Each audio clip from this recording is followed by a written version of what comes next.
Selamat pagi dan selamat datang pada acara peresmian pembukaan perdagangan Bursa Efek Indonesia tahun 2022, Senin 3 Januari 2022.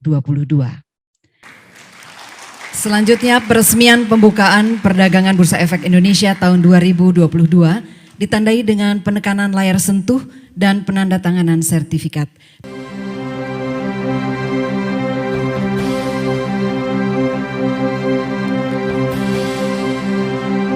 Penekanan layar sentuh oleh Presiden Republik Indonesia sebagai tanda peresmian pembukaan perdagangan Bursa Efek Indonesia tahun 2022,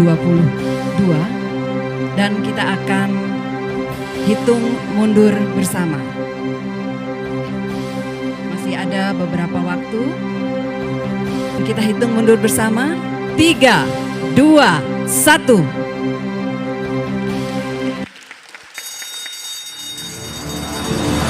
Ya, demikianlah perdagangan Bursa Efek Indonesia 2022 telah resmi dibuka oleh Presiden Republik Indonesia.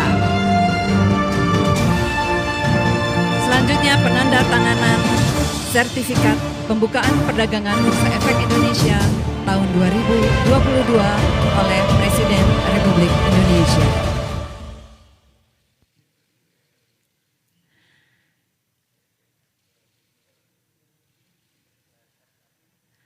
Dan hadirin, marilah kita berikan tepuk tangan yang meriah. Kebersamaan, gotong royong inilah modal kita. Kalau kita lihat juga yang berkaitan dengan ekonomi, saya kira pemulihan ekonomi kita ini cukup kuat, neraca dagang kita surplus 34,4 miliar US dollar dalam 19 bulan. Surplus terus, belum pernah kita mengalami seperti ini. Ekspor kita juga naik year on year 49,7%, impor juga naik, bahan baku, bahan penolong 52,6%. Dan ekspor kita kenapa naiknya setinggi itu? Salah satunya karena kita hentikan ekspor raw material, ekspor bahan mentah dari minerba kita, yaitu nikel.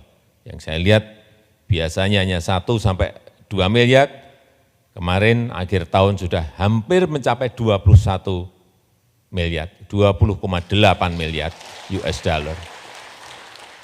Saya kira keberanian kita men-stop itu hasilnya kelihatan, oleh sebab itu kita akan lanjutkan dengan stop boksit, stop tembaga, stop timah, dan yang lain-lainnya. Hilirisasi menjadi kunci dari kenaikan ekspor kita. Dan kalau kita lihat ranking competitiveness kita juga naik 3 peringkat. Dalam posisi yang sangat berat seperti 2021, kita bisa naik 3 peringkat ini juga patut kita syukuri. Di bisnis 37 ranking kita, di digital business 53, ini naik 3 peringkat semuanya. Kemudian kalau kita lihat juga indikator konsumsi, indikator produksi juga menguat. Keyakinan konsumen kalau bandingkan dengan Maret yang 113,8, November kemarin sudah 118,5. Kemudian spending index juga sudah naik ke 120,5. Kemudian purchasing manager index manufaktur, PMI kita juga sudah naik, sudah di atas sebelum kita pandemi 51, sekarang sudah masuk ke angka 53,9. Optimisme melihat angka-angka seperti ini harus kita tunjukkan. Kemudian konsumsi listrik sudah tumbuh juga 14,5 dan 5,7 untuk industri, 14,5 untuk bisnis, 5,7. Angka-angka seperti ini harus kita lihat. Harian saya dapat angka-angka seperti ini. Inilah yang harus kita tingkatkan di tahun 2022 meskipun kita tahu masih akan banyak tantangan-tantangan yang kita hadapi, baik Omikron, baik kenaikan inflasi, baik nanti tapering off, baik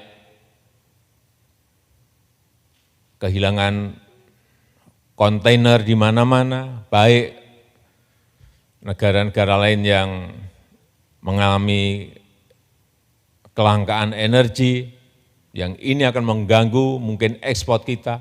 Saya kira tantangan-tantangan itulah yang akan kita hadapi, dan saya meyakini dengan semangat kerja keras kita bersama, tantangan-tantangan itu akan bisa kita lalui dengan baik. Kita juga patut bersyukur, tadi sudah disampaikan oleh Bapak Ketua OJK, bahwa di bursa sekarang ini ada kenaikan IHSG